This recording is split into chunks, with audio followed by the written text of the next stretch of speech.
From The Clash, 1977, a pivotal year for a lot of us, including Billy Bragg. My experience of 1977, I don't think I'd be doing what I'm doing today if it wasn't for punk. If it hadn't been for punk, I would never have thought of music as anything more than a means to meet people of the opposite sex and find out the story of their lives with no clothes on, really. So it was punk that made me realise that you could actually do something a little bit more with popular culture, because that's what punk was. It was a sort of cultural revolution with a small C and a small R. And I believed that the Clash were going to change the world by singing songs, which was incredibly naive. But they were naive as well because they encouraged me to believe it. And we all believed it at the time. So it wasn't strictly political, though. It was more social. It was more about trying to clear away what I felt was the sort of like pomp rock that, you know, Emerson, Lake and Palmer and all that sort of stuff that we were having to put up with in the 70s. But underpinning that was Rock Against Racism, which was probably the first political thing I ever took part in. Although I didn't really think that was specifically political, if you know what I mean. It didn't make me think of political parties and stuff like that. It just made me think that it's very important to be out on the streets demonstrating against racism. Another musician who was doing just that was Tom Robinson. The Tom Robinson Band was specifically and very early on involved with Rock Against Racism. That was the kind of key platform that we felt it was worth supporting at that time. There were some careless remarks by established superstars who should have known better. People like Eric Clapton, David Bowie, who'd made their living from imitating black music, who said things that could have been badly misinterpreted. And Rock Against Racism was born out of a reaction against that. And it took off like wildfire from grassroots level. We were an unknown group, and a lot of other unknown groups all thought they should put their shoulder to that particular wheel. And that seemed a fundamental thing, because you were getting National Front literature coming through the letterbox at local election time and things. It just seemed that it was really time to take a stand on that most basic of human rights issues. The 6 p.m. curfew is to remain strictly enforced for the time being. Today, institutions fundamental to the British system of government are under attack.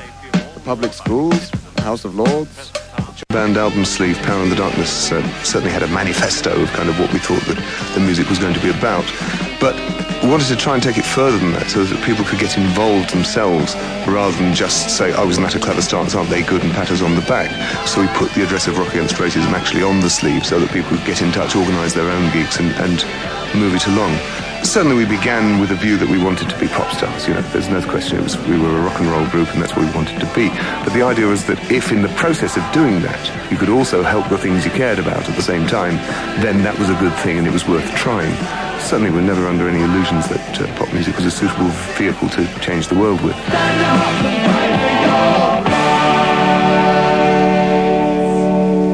In 1978, at a time when the National Front was gaining ground at a frightening rate, the Tom Robinson Band, Steel Pulse and The Clash headlined a Rock Against Racism carnival at Victoria Park in Hackney.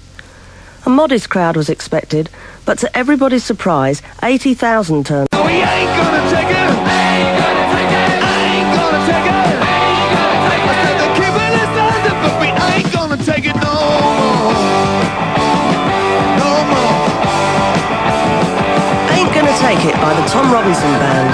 No more! The Jamaican poet Linton Kwesi Johnson was drawn into the punk scene by accident. After moving to London with his family in 1963, he joined the Black Panthers and contributed poems to the journal Race Today. By 1978, he was working with reggae musicians and making albums.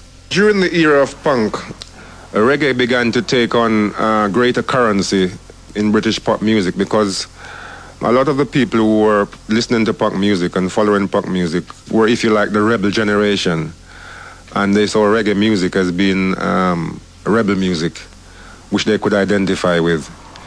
And I myself, I remember opening for quite a few punk bands, Susie and the Banshee, John Lydon. I played with the pop group and all these new wave bands and so on. And then with that, with the rise in racist attacks against blacks and Asians and the prominence of the National Front and the British movement, came Rock Against Racism. I was a bit skeptical about it when it surfaced, was because it was organized by the Anti-Nazi League, who is the front of the Socialist Workers' Party. And I've never been sympathetic to Trotskyite politics. But in time, with hindsight, I mean, with all honesty, I would have to say Rock Against Racism did a lot of good. Because, you know, music is a great leveler. Music brings all kinds of people together. And what it did was to create a kind of a popular public feeling amongst young people against racism and against racially motivated attacks. So I think with hindsight, I would say that Rock Against Racism was, all those big concerts and those big festivals did do a lot to isolate the fascists and to slow down the rise of that movement. Everywhere you go, it's the talk of the day. Everywhere. Much of Linton Kwesi Johnson's work followed the Caribbean tradition of topical song, commenting on